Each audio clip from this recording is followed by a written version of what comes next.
Good morning, everyone. I hope you're enjoying your breakfast. How was your breakfast this morning? Excellent. Thank you to our friends at Centurion for a beautiful breakfast. And thank you for joining us this morning at City Hall on behalf of Mayor Jim Watson, the Ottawa Board of Trade, and the Ottawa Business Journal. We welcome you wholeheartedly to the Mayor's Breakfast for October 2021, or rather, welcome back for our second small group in-person event. We're really excited to see everyone in person again this month, and I think it really speaks to that we're doing something right here. So I want to say thank you to all of you for the part that you are doing in order to make sure that we're all safe and can continue to gather together. My name is Su Ling Ching, and I'm the president, sorry, I forgot for a second. I'm the president and CEO of the Ottawa Board of Trade, and I'm joined this morning by my co-presenter, Michael Curran, who is the publisher of the Ottawa Business Journal and who will be joining us here shortly.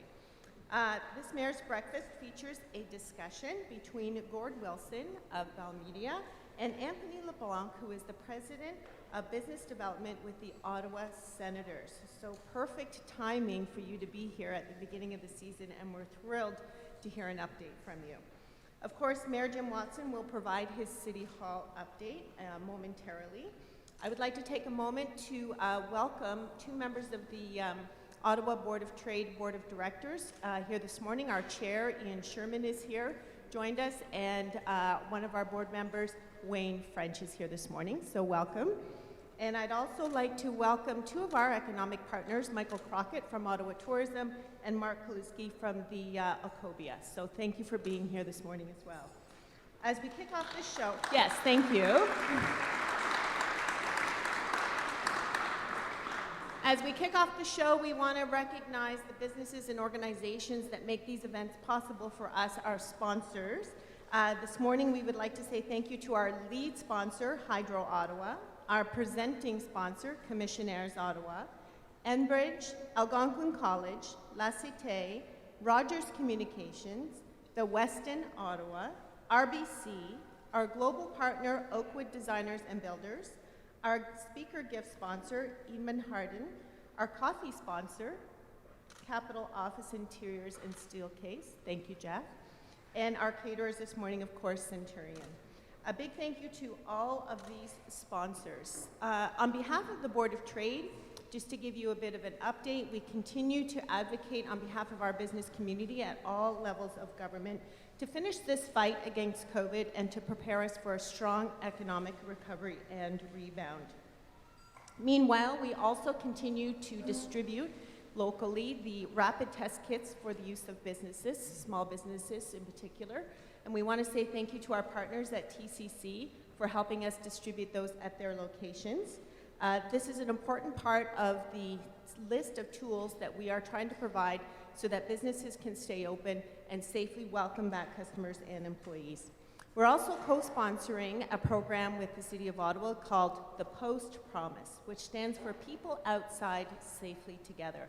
This is a national program that was designed last summer with our partners in all of the big city chambers, as well as national organizations like the Retail Council of Canada, the Business Council of Canada, to try and help businesses self-declare that they are following health protocols, that they have a safe business for their employees and for their consumers. So more to come on that. And as well, we are just excited to be launching just in time for the Christmas holiday season. As we know, many businesses, this is where they do very well throughout the year.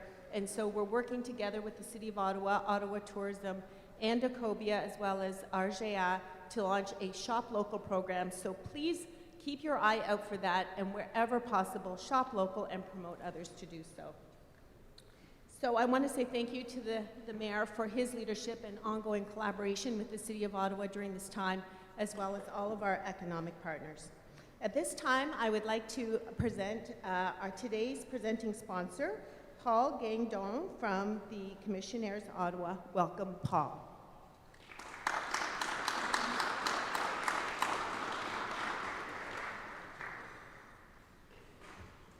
Thank you, Sue. Good morning, Your Worship, guest speaker, Tony LeBlanc, organizers of this event, fellow sponsors, mesdames et messieurs.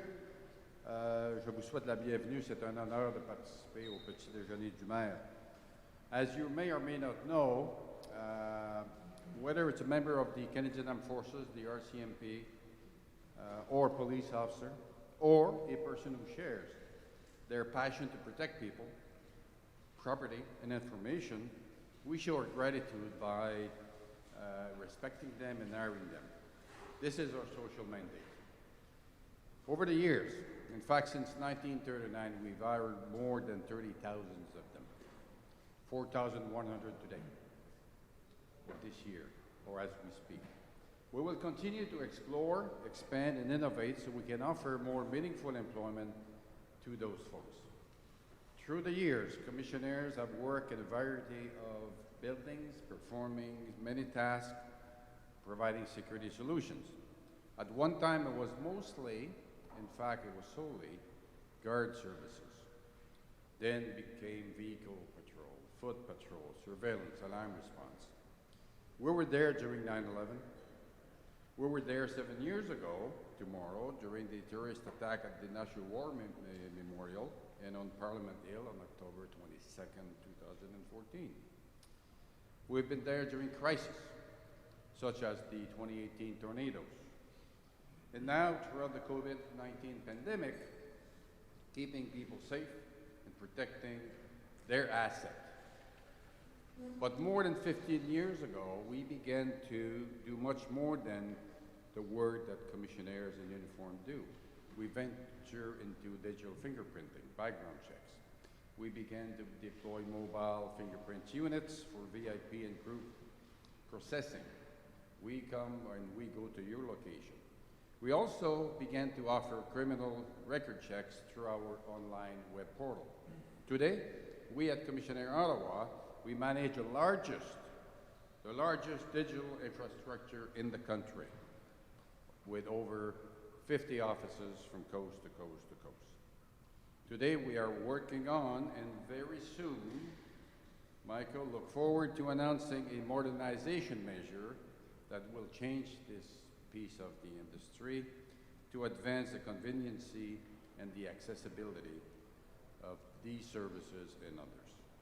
And then a decade ago, we decided to do threat risk assessment and investigation, specializing in workplace investigation. When we're done in 2018, we expanded into security system installation and IoT network convergence by acquiring ComNet Network and Security Inc. We acquired also the BP system from Toronto and Extravision Security Technologies, who joined ComNet under the brand. This has been with the sole object to meet growing demand for IoT network, convergence, security systems, and turnkey security solutions, with full design, engineering, management, and support capabilities. And now, we are a few weeks away from announcing another acquisition. So again, Michael, stand by. Together, a group of companies will offer full-scale, seamless, and turnkey services in cybersecurity, electronic security, physical security, personnel security, and the list goes on. We want to offer our people a greater diversity of jobs, which we are doing through acquisition and expansion. We want to offer you, our clients, safer, more secure and well-networked solution for your buildings and for our community. Nous sommes à votre service. Merci beaucoup.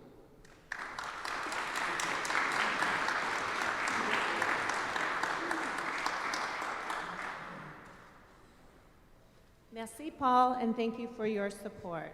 I'd now like to welcome to the podium Mayor Jim Watson to give us an update on the City of Ottawa.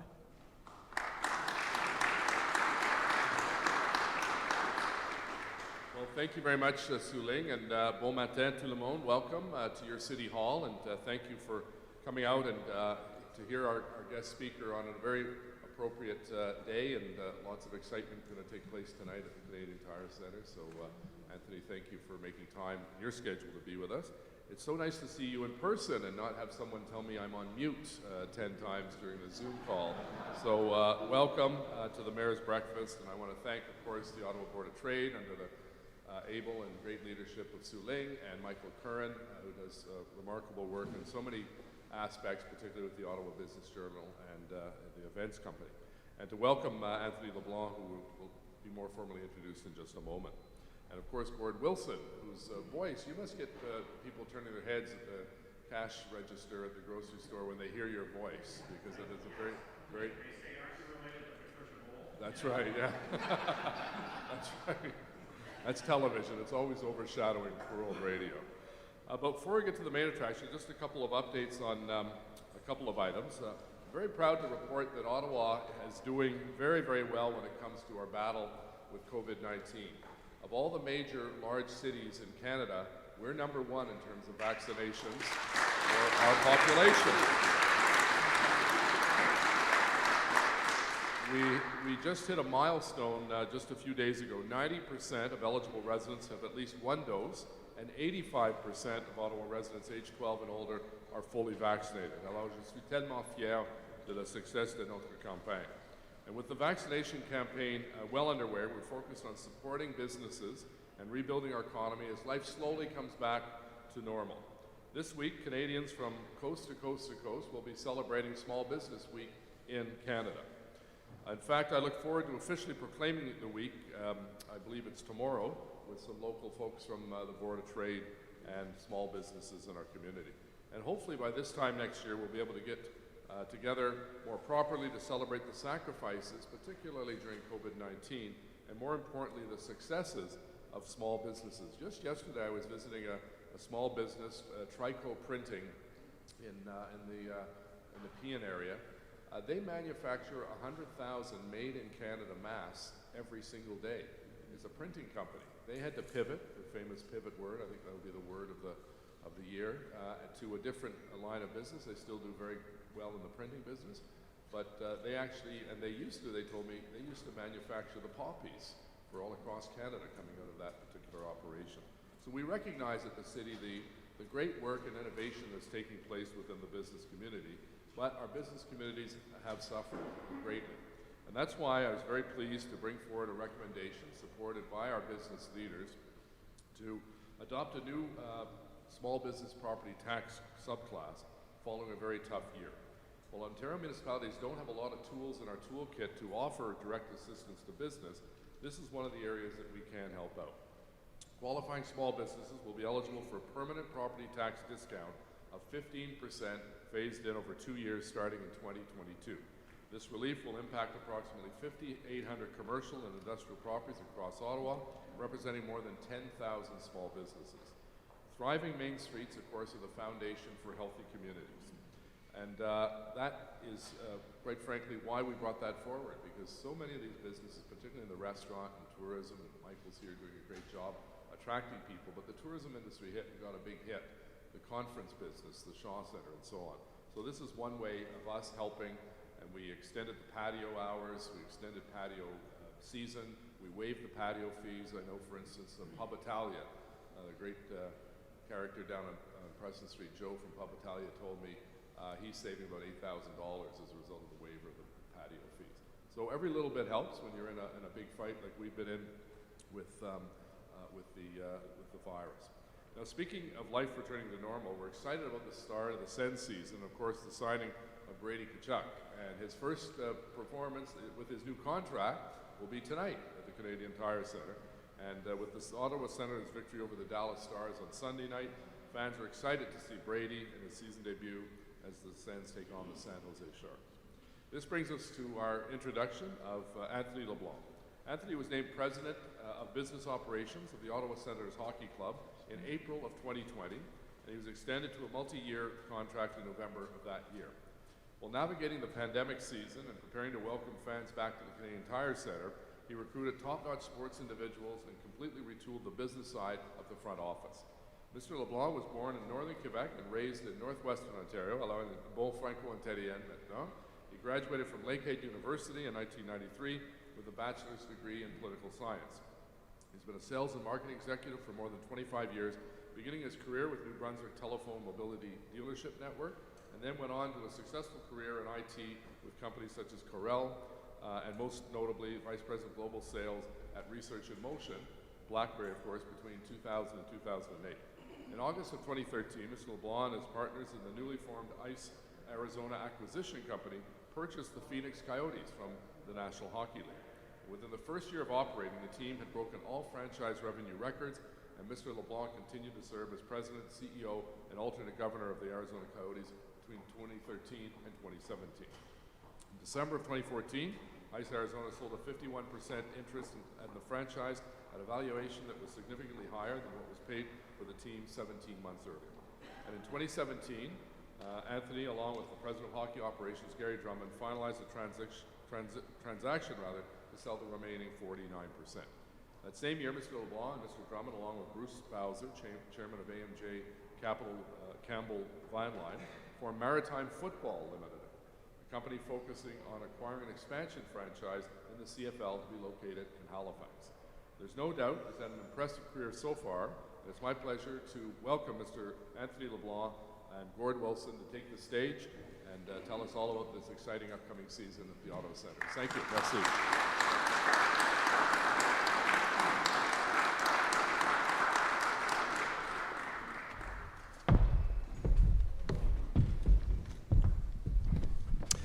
All right, good morning, everyone, and thank you very much, Your Worship, for the invitation here this morning.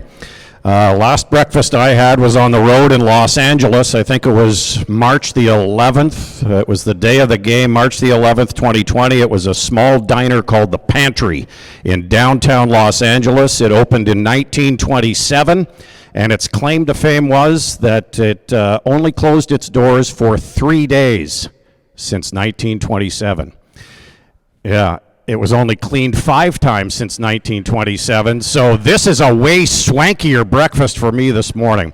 So thank you very much for the invitation. What a pleasure it is to introduce Anthony LeBlanc. You just heard his resume, and it is most impressive, things there that I didn't know, but we really appreciate you taking some time. I think we're going to take about 20-25 minutes of your time, if we may, to talk a little bit about the Ottawa Senators and the business, and sprinkle in maybe a little bit of hockey talk as well, because that's what I do best in this now 30 years, I think. I'm a day oneer here with the Senators, so yeah, pleasure to talk hockey, and obviously with you as well, so thank you very much.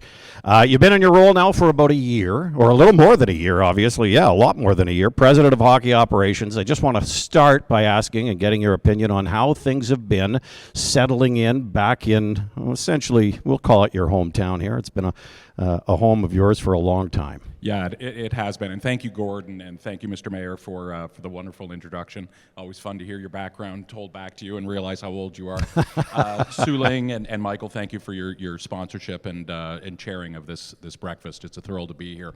Yeah, it's interesting. You mentioned March of 2020, and we know you had a very interesting March on that trip with the team in California. I happened to interview with Eugene and his key advisors the day sports went on pause in March of 2020.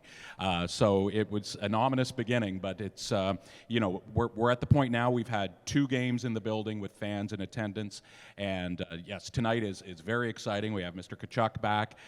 He made a brief appearance in the building on Thursday, which was quite animated, and everyone had a lot of fun with it. But it's, you know, we're excited about this club. It's certainly, when you're in the role that I'm in, you can't sell wins and losses, but it certainly helps when you're a team that people are optimistic about. And that's what we're seeing. That's what we're hearing. People I've talked to this morning, thank you for your comments, that, you know, the optimism that there is around this team is the highest it's been certainly since 2017, when the club made it to the Eastern Conference Finals and so close to making it to their second Stanley Cup Finals.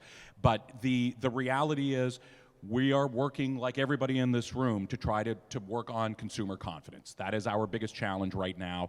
Is, you know, we did have a very nice, healthy crowd at our home opener, our season opener actually, on Thursday evening. But there's no question that we were disappointed, as have been a number of teams across the league and other leagues, with attendance since. And we understand that there's a reason for it. It's consumer confidence. It's people being comfortable coming back into the building.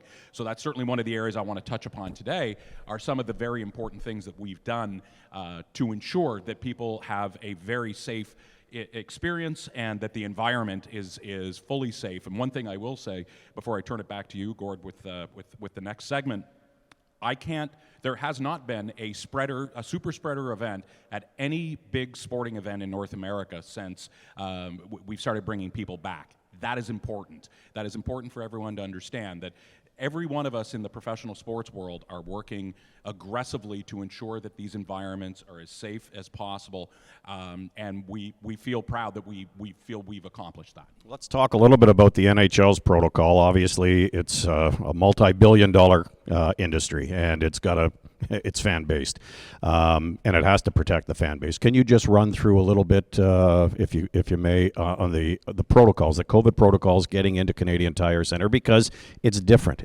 There is a process now. The building is open a little bit earlier, but there's a lot that people should know about before heading out to CTC. Yeah, and there's obviously NHL protocols that I'll touch upon, but there's also local protocols that we've worked on with OPH, with the province. And as I was saying beforehand, I mean, we fully endorse, and I'm talking from Eugene on down, the requirement for full vaccination to be able to enter the building. That was key to us, and probably something we would have introduced regardless of the fact of it being mandated by the province. So that is important. You know, first and foremost, you know, other than children under 12 years old who follow their parents or their guardians into the building who haven't had the opportunity to be vaccinated, the children who haven't been able to be vaccinated, I understand it as a father of an 8-year-old daughter, everybody in the building is vaccinated. So that's key number one. You know, some of the other things that have happened at the building were serendipitous, decisions that were made pre-pandemic, the most important being, you know, the building is now 26 years old, so it was time to replace the HVAC, the heating, ventilation, and air conditioning. That was done in the off-season, or the very extended off-season, without people in the building. That was a $7 to $8 million investment that Mr. Melnick made. And again, this decision was made prior to the pandemic, and what we have been told by experts is airflow is the most important aspect of continuing to ensure the safety of people through, you know, as we come out of this pandemic. So obviously entering the building is different than it was previously. Essentially, there's a secondary checkpoint. When you come into the building now, just like we had to do this morning, you've got to show proof of vaccination. You have to show your identification. Then you go to the next step, which is showing your traditional ticket. But for most people, that is a ticketless environment. So we've gone completely ticketless. We've gone cashless within the building. That is something that is helping ensuring that we're reducing any potential concerns. And then the league, just for fun, decided to introduce a new bag policy when you're entering the building. So I describe it in a way that you can't bring in a bag any bigger than a woman's clutch-sized purse, which of course is terrible for you and I. Well, not necessarily me, but yeah. Mm-hmm. But that, interestingly, that's been I wouldn't say our biggest issue, but it's certainly been the biggest area of slowdown at entry into the building, and we get it. It's a process of education. So that's what we're doing. We're telling people we're opening the doors earlier than we used to. We now open the doors 2 hours beforehand. Certainly on opening night, we saw a great number of people show up right at that time. It might have been because Patricia was there early doing a remote hit, and we did see that. But there was no question that there was a rush, as usual, just before puck drop, which led to doors taking a little bit longer to clear. So we're urging people, come early. You know, the concessions are open. We welcome you in. But those are some of the changes that we focused on at the building. Very important to note as well, we all came in wearing masks. We go everywhere with a mask in our pocket and at the ready whenever we go into another building, and the masks are our priority as well, correct? That is correct. Yeah. Absolutely. The NHL, or pardon me, the province has allowed full capacity in all our buildings. Not there yet. I know I've had a lot of questions about seating. Is there going to be spacing between seating? And once you do get to full capacity, it's obviously there is no spacing in between seating, correct? Yeah, so any form of social distancing is not a requirement in the building, and I think that's the rationale behind that is the fact that everybody in the building is fully vaccinated. So, as I said, opening night was very encouraging, and even more so when you talk about the 100% capacity, we didn't receive that okay until 6 days prior to opening night. And the announcement happened to come on the Friday of the Thanksgiving long weekend. So we really only had a couple of selling days to sell that additional 50% of the inventory. And for those that were there, everyone has said the same thing. Yes, there were some empty seats in the building. We're not going to deny that. But the building was in great shape. We had over 15,000 people there. Everyone felt great. Everyone was excited. It certainly helped that Brady came out and did his famous Frank the Tank impersonation, which is always fun to see. And the team played great. So it was an electric environment. And what I've heard from most people is it gave them that confidence. It encouraged them to come back. And that's what we're focused on right now is making sure that people know this is a very safe environment. We need you to come back and cheer on this very exciting club. As Brendan from our office likes to say, this is the time to buy stock in the Ottawa Senators. This is at that stage where you want to buy in and be a season seat member, be a partner. And we have so many of you in the room, and we thank you for that. We have suite holders, we have season seat members here in the room. But like any other business coming out of this pandemic, we're urging all of you fans, please come out, support this club. I find it interesting, and I know there's been a lot of criticism about the attendance, and I think it's unfair criticism based on the small sample size that you're working with, and still in the throngs of a pandemic and only 2 home games. It's not uncommon, though, around the league. I think maybe you can point that out as well. I think if anybody watches hockey, there were 5,000 empty seats at the Bell Centre in Montreal the other night. I think there were 5,000 or 6,000 empty seats at Scotiabank Arena in Toronto as well. So I guess the point that I'm making is it's going to take some time, isn't it? And perhaps are you able to maybe pinpoint when there might be a turning point? Well, I'm starting to see it just in regards to today, Saturday's game, Monday's game. It is trending upwards. That is the encouraging part. But yes, I mean, we're not alone. Other teams in Canada, teams in the U.S. are struggling is the wrong word. We're adapting. We're adapting with our fan base. We're working with our fan base to ensure that everyone's concerns are addressed. But yeah, we're certainly not alone. And historically, hockey clubs tend to have lighter gates in the early days of the season. But I'm encouraged with where things are going. I am. But I wouldn't be truthful if I didn't sit here and say, we need more support. We need people to come out and support this club. This is the time to do it. This is an exciting club. I mean, you're in the building for every game, as am I. And this, there's something, and it's certainly nothing against the veterans, because, as a 30-year person, and the mayor read my background, we're certainly veterans.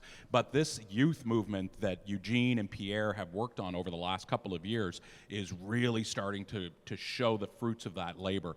And it is an exciting team to watch. And it's funny, we referenced Brady coming back into the building and being introduced. What was probably more fun, and I was talking with someone about this earlier, was looking at the reaction of the players on the bench. Yeah. They were just, Tim Stützle just had the biggest smile on his face. These guys are, and I get to, the pleasure of seeing it, as do you. This is a group that love playing with each other. They like being together, and it really shows on the ice. 30 years of locker room attendance, and I can attest to it. And I've obviously witnessed the Daniel Alfredson years, the Wade Redden, Chris Phillips, Chris Neal combinations. This one is very, very unique. It's obviously we're dealing with a game. Okay, it's a game where you have to have fun, but it's also a business, and it's a business for these players. They need the opportunity to come to the rink in a good mood and know that they're going to have fun at the rink. And this youth movement, I did a virtual town hall the other day for the Senators with Tim Stützle and Josh Norris, and it was a 30-minute giggle fest just because of how much fun they are actually having. And I'm not sure how much more fun they can have when they separated themselves from Brady as their roommate. They're all living in different places here now, but I think they all almost live in the same complex just so they can be close to each other. So it's a fascinating dynamic, and one that's going to be a lot of fun to watch evolve over the years, the next several years, with Drake Batherson under contract for 6, Brady for 7. Thomas Chabot has 7 years, I think, left in his deal. Matt Murray, the starting goaltender, we're overlooking the fact that Matt is starting his first game this season. He's got 3 more years left on his deal. I just want to, you mentioned other teams. How closely do you follow other teams in terms of the business models that they have? And I don't know if you saw the Vegas game last night. If anybody's seen the Las Vegas or the Vegas Golden Knights play and the presentation that they have in their building, they have really redefined a fan experience. Is that something that you're looking at as well in the building? Yeah, so I think it's a couple-part question.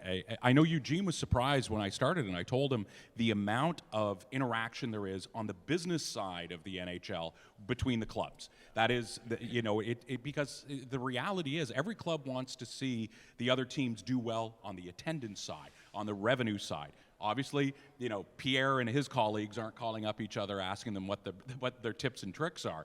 But on the business side, again, Brendan is here from our shop. He had a call yesterday with the majority of the clubs in the NHL, talking through tips and tricks, how we can work, to emulate things that have happened in other buildings. And you're spot on about what Vegas has done. I had the pleasure of my first Vegas game was back in their first season when they made it all the way to the Cup Finals. I was in awe. I had run a hockey team at that point for 4 years, and I'd been to many, many hockey games, and it was like something I'd never seen. And again, I've referenced our owner a couple of times. It's one of the biggest areas that he wants us focusing on, and lack of a better term, improving as we move forward this season and onwards, is the in-game experience, that fan experience. Because, look, DJ Smith, Pierre, Dorian, and McGuire, they don't like hearing us say it, but at the end of the day, it's an entertainment experience coming out to a game. Yes, it's a professional hockey team, but it's an entertainment experience, and we are definitely going to school on what they've done in Vegas. Now, there's certain things they do in what's the old expression? What happens in Vegas stays in Vegas. Can't do it here in Ottawa. But there is no question that we are working towards. We've recruited a best-in-class head of marketing who came to us after working, ironically, at the Coyotes. He joined after I had left, but prior to that, he was in Major League Baseball, and he started out at this little company called Disney. So, having someone like him with the experiences, you will see changes that I think everyone will appreciate and be excited about as the season progresses. But yes, we've definitely gone to school on what our friends in Vegas. The Arkells played the home opener, the season opener. It was a fantastic. What did I say? The Arkells? The Rolling Stones. No, it was the Trues. My favorite band. They were fantastic. Yeah. Whoever played, it was outstanding. Are there plans for more in-game concerts? Live things like that? Absolutely. Sorry, I don't mean to correct you on stage. Oh, it's okay. It's a natural inclination. So yes, there is no question. We're looking at theme nights. One of the things that surprised me when I took over the business side of the, which obviously is a hockey team, but it's also a large concert venue, is the fact that Ottawa is the second biggest country market in the country music market in the country. So the amount of country shows that we're working on with our partners to bring that level, but obviously not just country. This is going to be a very robust touring season, working with our friends at Live Nation, at AEG. A lot of these artists, these artists have been sitting on their couch for the last year and a half, and that business has changed dramatically in the last 10 to 20 years, where touring is, in the past, you toured to sell records. Now you tour to feed yourself. So it's a big part of our business, but yes, you will see theme nights being announced here over the next couple of weeks. We have our first theme event on Saturday when it's Oktoberfest. Everyone's joking with us, you get a German player, you have to have Oktoberfest? Well, yes, absolutely. So we're happy to highlight Mr. Stützle and have Oktoberfest. That's the first one, but yes, you will continue to see more concerts in-game, outside as the weather permits, and we are looking at making changes in one of our clubs, Club Red, to convert that into more of a concert space. We'll touch on that in just Dean Brown, by the way, on Saturday for Oktoberfest is wearing lederhosen when he calls the game, so that should be a real treat. Brett Kissel played right? That's the okay. At 2018, 2019. So there's another example of a pretty well-known artist coming to the town. Okay, let's touch a little bit on some of the changes that are being made inside the building. Club Red, no longer Club Red. Well, it currently is Club Red because, like everybody else who's looking to do renovations, we figured out there's a little thing called a supply chain issue. Yeah. So we're easing our way in, and again, Eugene has been very intimately involved in the changes we're looking at doing in some of these spaces, in particular Club Red. So the plan is, yes, we want to convert that into a more music theme environment. Look, I've been a season seat holder of the Senators. Since back in the mid-2000s. I love the Club Red experience, but unfortunately, it's an experience that has started to kind of go downward, where people aren't looking for that more fine dining experience when they come to the building. It's more about social spaces and interacting in that manner. So we're taking that, and you've seen it, if you've been in the building, you've seen it with our Molson fan deck, with the Royal Oak environment. We've made the Hard Rock. We've made quite a few changes, and those all predate me. So I'm excited to be working with the club on some of these changes. We're also really focusing on local. We really want to have that local presence. So we've while we had a wonderful long-term relationship with Pizza, and they're still friends, we heard from our fan base they wanted local. So we're thrilled that we're now working with Gabriel Pizza as our in-building pizza provider and our sponsor. I've heard nothing but good things. We're making some more announcements here in the next week to 2 weeks. Not to be a spoiler, one of them might be a Tex-Mex restaurant that is very well known here in the market. And we continue to work very closely with those local organizations, because that's what, at least from my experience, I don't know about yourself, when you go to other buildings, I love, like when you go to the Minnesota Wild games in St. Paul, everything is unique to Minnesota. That's an exciting environment for people from the region, but it's even more so for people who come from other regions. I know one of those Tex-Mex locations is just outside Gate 3, so it will be fantastic, believe you me. When did the trend, and I think we're almost short on time here, should we wrap things up soon? About 2 minutes? Okay. Are we taking questions from the floor? Did we want to do that? Okay. I just want to... Club Bell is another thing that I think is a fantastic concept. When did it start in the National Hockey League to sort of eliminate actual seats, and have a different environment where people can mingle, do business, and watch a hockey game? Yeah, I mean, it's really evolved, and I touched on earlier the fact that the building is now 26 years old. When the building was built, it had about 180 luxury suites. Currently still has 123. If you look at the newer buildings, you mentioned Vegas, they have like 60. And so what's happening is a lot of the spaces that would have been used for luxury suites are now these more social spaces, that Vegas building being a great example. But any of the newer buildings, the Rogers Place in Edmonton, I believe they have 7 social spaces that range everything from your typical sports bar to almost a high-end nightclub. And that's what we're seeing. People over the last 10 to 15 years, and our friends here in town, the Red Blacks, are a great example of showing how a lot of people, in particular millennials, want to go to these events. I hate saying it, the game itself is a secondary experience. It's more of a social experience. And we're seeing that, and we understand it. So we're continuing to evolve. And I mentioned some of those enhancements that happened prior to my arrival. But it really has been a complete sea change in how people want to consume professional sports and live entertainment, and we're adapting as we go. All about networking. Okay, any questions? Anthony has touched on so many wonderful topics. If we do have any questions, we will take them now. Yes, sir.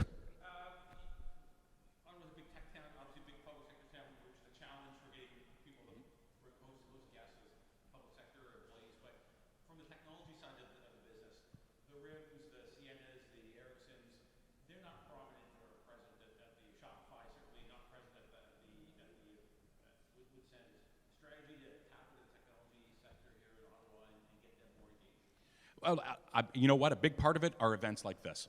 As I've mentioned, I've been in the role for 19 months. This is really the first time I've had the opportunity to sit in a room like this and network. Now, is that, we're working with the Canada North Business Association. Interestingly, you mentioned Shopify. I was going back and forth with Harley yesterday on some initiatives that we've talked about. It is, as a former tech guy myself, this is a big deal for us. And we have some potential partners here in the room with us that have been working with us on strategies. At the end of the day, the job, I don't care what you're selling in our building, other than probably the concessions, which of course you're already in the building, it's hand-to-hand combat. On the ticket sales front, it's hand-to-hand combat. I wouldn't say I'm thrilled, but I'm very encouraged with where we are on our corporate partnership front and our premium suite side. That has been trending very, very upward. The ticket sales front, we need to continue, and I think it's a lot of it is an education process. But I know I kind of veered a little off topic, which I'm known to do. But yes, the technology sector is one that we're going to continue to focus on, but it's not alone. We really need to work with all sectors in the community and continue to get the message out that, you know, this is the live experience. This is the, you know, no disrespect to anybody else in the room, and of course I'm you know, somewhat slighted in my opinion, but this is I feel the most important brand in this market. This is a brand that everyone needs to be proud of. This is an international brand. We mentioned Timmy, or Jimmy as his Jimmy Stu. His teammates call him, but because of those types of players, we're an international platform that is a great advertising platform for you and your organization. So we will continue to work with every sector. Thank you for the question. Anthony LeBlanc is the president of business operations with the Ottawa Senators, and if there are no more questions, we will. I do have one. We love giving stuff away. Oh, so, fantastic! So as you leave today, you're going to receive 2 tickets to our game on Monday. Is it, Brendan? And so please ensure you pick those up. But so please. Thank you for the applause on that, but we also would be remiss if we didn't include a sales sheet. So that's the more important aspect of that package. So please, we urge you, buy tickets, but please come out and enjoy the game on Monday. And if you can, come out tonight. And we've got a great afternoon game, as I mentioned, the Oktoberfest game on Saturday. It's a 1 o'clock start. It's a great opportunity to bring youngsters out. It'll be my daughter's first game of the season. But thank you, everyone, for coming here today, and that just a token of our appreciation.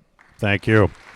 Some future Hall of Famer Alex Ovechkin and the Washington Capitals will be in town on Monday, so it should be a fantastic game. It's going to be a great game here tonight. We'll welcome Brady back to the ice, and we certainly look forward to seeing you and other sponsors and other community members at Canadian Tire Centre over the course of this season. Again, thank you, Anthony, and thank you very much for having me, folks.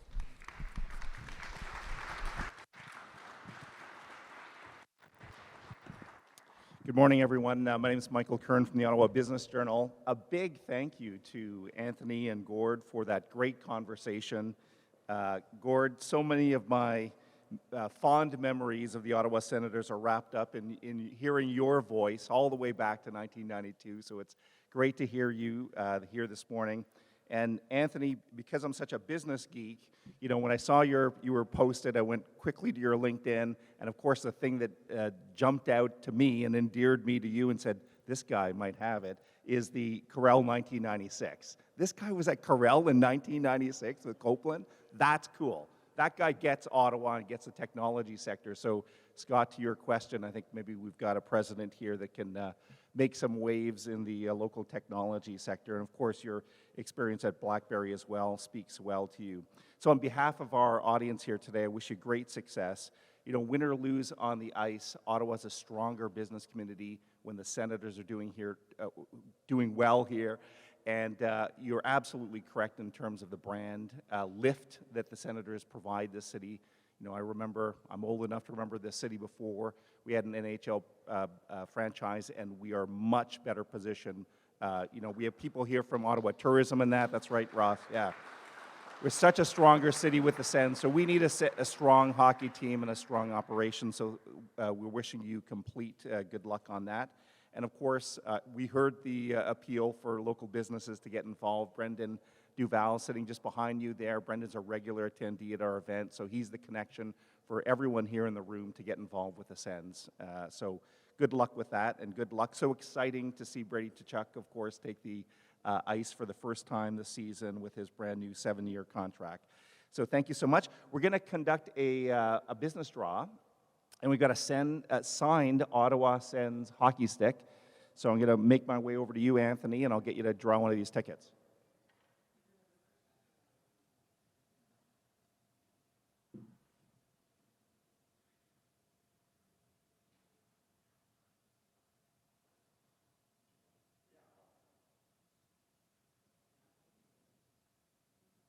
I think I I heard someone whispering 9-9. Is that what I heard over there?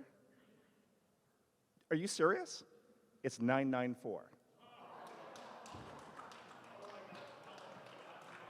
I don't know what that is. That's magic.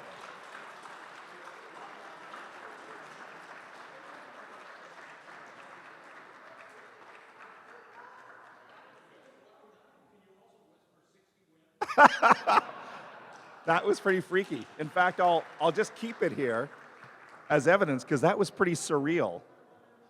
That was pretty surreal, I tell you, man. It is 994 though. Just look, that wasn't set up. That was almost Las Vegas-like in its magic.